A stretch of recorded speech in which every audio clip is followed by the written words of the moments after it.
I wanted to give a quick look on the new lens I just picked up. It's a Canon FD 200mm 2.8 manual focus lens. We'll be using manual focus for my purposes. FD was introduced, the FD line, this FD right there, was introduced in the 1970s, so this lens is about 40 years old. This is really an FDN or FD new or the new FD, and physically this should be silver, I believe, right in here. That's the only physical difference. I think some have stated there's a little more plastic on these to make them a little lighter, although I've not seen any evidence to that, so I don't quite believe it. And some people claim that there's a multi-coating on the lenses on the FDN, which we'll call this FDN, as opposed to a single coating on the optics for the original FDs. So I guess going forward in the video, I will refer to this as just a FD 200 2.8, as most people do.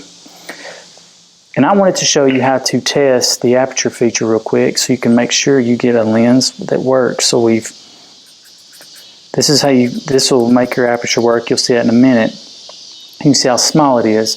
Well, it's set to 5.6, so it shouldn't be that small. And I moved it to 2.8 just then. Again, you can see moving the aperture rings doing nothing. Now it's on f32. So what we got to do is I'm going to get as much space here.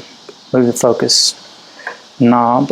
You've got your red dot, and up to the upper right of that dot, you've got a little pin. And this pin you just need to push down gently and just put a little pressure and clockwise. Keep that locked down. And then here, there's another pin on this side, and we gently push it down.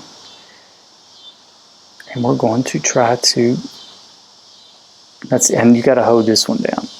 There we go. Once you get that middle barrel section rolling, you're good to go. Now you can see instantly it's opened up. So it goes wide open once that is locked. So it thinks it's on the camera, and everything on cameras are metered wide open, even today, modern DSLRs and modern mirrorless cameras. So right there, so you do that test. Well, why is it so small? Well, it's probably because I have it set on f32. So big F number, actually small opening. It's because it's a focal ratio. That's wide open at 2.8. And some perspective, let's go to f5.6.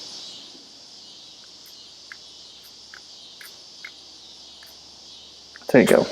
So you can see, and we can take it down to f11. So it gets smaller, and by the time you get to f32, that baby is a pinhole.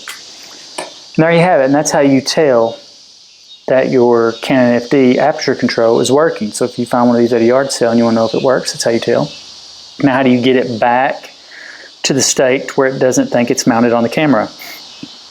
This silver button right here, we're going to push it in, and we're simply going to go back the other way. Again, once you get it started, you're good to go. We're simply going to rotate till it clicks, and we're good. And you can see it's went right back to there. So I don't know exactly what that F is, but it does look like F11, although we're set on F32. It's pretty small. Maybe that is F32, but I don't really know, and I don't guess it matters. We can replace the lens cap, rear lens cap, front lens cap. I will be testing this lens on my Sony A7 Mark II in the coming days.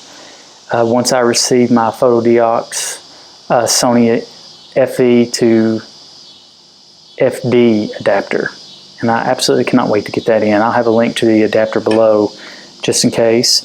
And you can hunt down FD lenses on eBay. They're relatively inexpensive compared to their modern day counterparts.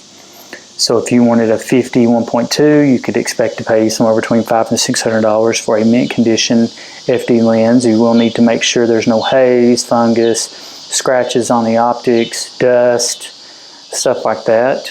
On this one, I just bought it sight unseen from a seller that had a 100% positive feedback.